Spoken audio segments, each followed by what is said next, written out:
Have you not noticed that even when you are praying, something is going through your mind? Have you not noticed it? Philippians chapter 4 verse 8, it now says, whatsoever things are pure. If there is any virtue in it, say, think on those things. Why? There are spirits speaking those information. There are spirits sending vibrations, even as you are ascending. As you are walking, a lot of things are trying to find expression. They will first impact on the third gate. Ephesians chapter 3 verse 20. Now unto him that is able to do what? Do exceeding abundantly above or what? So don't say, I have not said it. Sometimes God will answer from the thought realm. He will pick your thought frequency. You have not verbalized it. You have not said it out. But because it was found in your thought, they will take it as a valid information and work with it.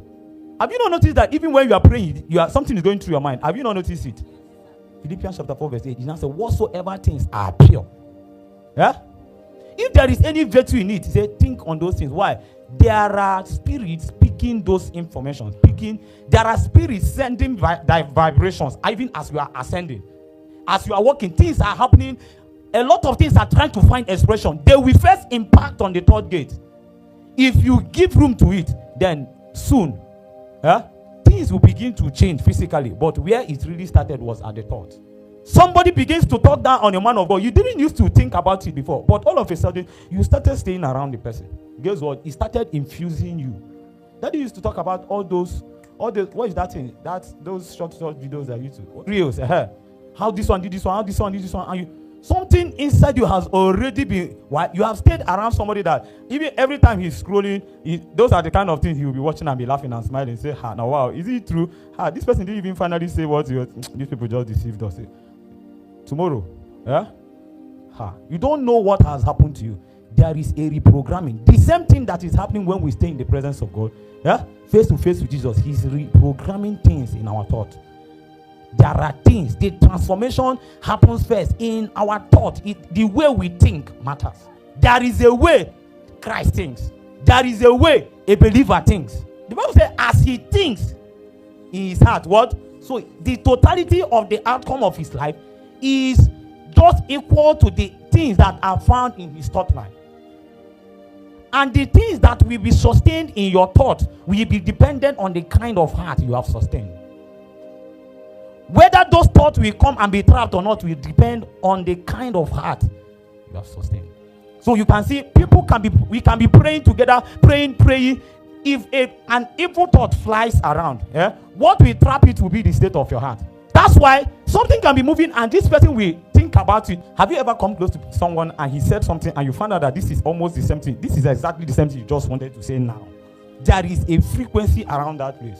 The both of you picked it. Let's assume it's a good thing now. You came to a place, you think you wanted to pray, or say something, or remember somebody to ask. Let's say there is a brother that you have not been seeing for a while, and then all of a sudden you met this brother, and you just wanted to ask him whether he has seen so brother, and all of a sudden you just still found out that it's the same thing he wanted to ask you. Has it happened to you before? It means that there is a frequency, there is a flux around it. So if the things that you have given yourself to have not yet been the things that are pure enough to keep your heart diligently focused on the place where you are going, something will one day happen to you. You won't know when you will now slide into the next point. The next point is things travel from the realm of the spirit to this place. First, by what? Thought. Second is words. Okay, I wrote down here, say, thoughts are living things in the spirit. Anytime you see a thought that is prolonged, you consistently think about something for a long time, it will give birth. Well, let's go to number 2. Words. Psalm chapter 19, verse 14. He said what? Let the words of my mouth and what? And the meditations of my... Are you seeing? This is the same thing we talked about. Thought. Are you following? Words. Words are very, very powerful. It matters who speaks words into you and the things you too you speak. As we are being changed, take heed of the things you utter with your own words and the things you listen to. It can alter the transformation that is going on in your life. There is someone you can listen to now, and then the path that you are moving, you just change. There is a path of spiritual progress. On that path of spiritual progress, you can meet someone that has the capacity to reverse your movement backward. We can all be here, but that person you met in this place, you didn't know that guy is a son of Belial. We are the sons of Eli outside the church. Where we are there. Guess what? They are pastor's children.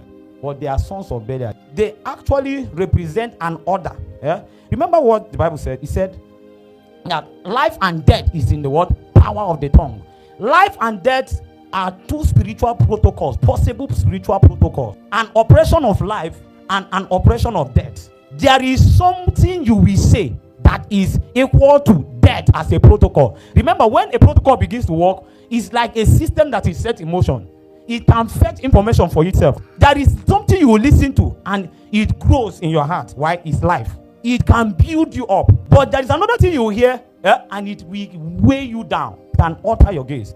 This is very important because as we walk through this part, just like we'll go to Psalm, give us Psalm chapter 1. He said, blessed is the man that what? Walks not in the counsel of the ungodly. These guys are not found in the world. First, he said, walk not. Are you following? Hey, there is a walk. There is a way they act. They have the capacity to give counsel. They are making progress. They are moving.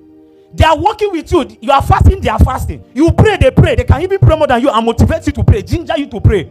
But according to the things that are in the spirit concerning them, their name is called the ungodly. It's not those that worship idols. No, that their nature and their character is such that it is nothing of God.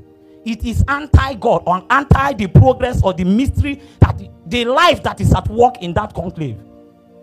They have the capacity to alter an operation. They can say something to you now and then you fall into depression. Guess what? They were on fast when they told you that. They walk in a certain way that if you are not careful, you will take their counsel. These people, they have the capacity to give counsel. They are not daft. They know what they are doing. They can advise you. So even as you walk, he's saying, take it. You can lose your blessing by the man's counsel that you took. The scripture said that the person is what? An ungodly man. He's called an ungodly. The fate of such men is that they are like the chaff which the wind drives away. One day the wind will come and move. You will find out you and them will be driven away. When they bring their counsel, it looks like it is, but that counsel came from the pit of hell. There is a spirit that engineered it. Guess where you found that person? You found him in the house of God. You were already moving on a path. Transformation was already taking place, but they spoke a word to you. They gave you a counsel. Sometimes different from what you know, it is a very different thing. They will just say, don't take everything they are saying. It's not everything Papa is saying that there are people he's talking to. It entered your ear. You didn't know what happened to you. A protocol has been created. It's called death. You will end up somewhere that you cannot come out from. It's your bones that we will bring out from that. That will be is full damage. How did it start? A walk. Say a walk. May the Lord deliver us from such walks.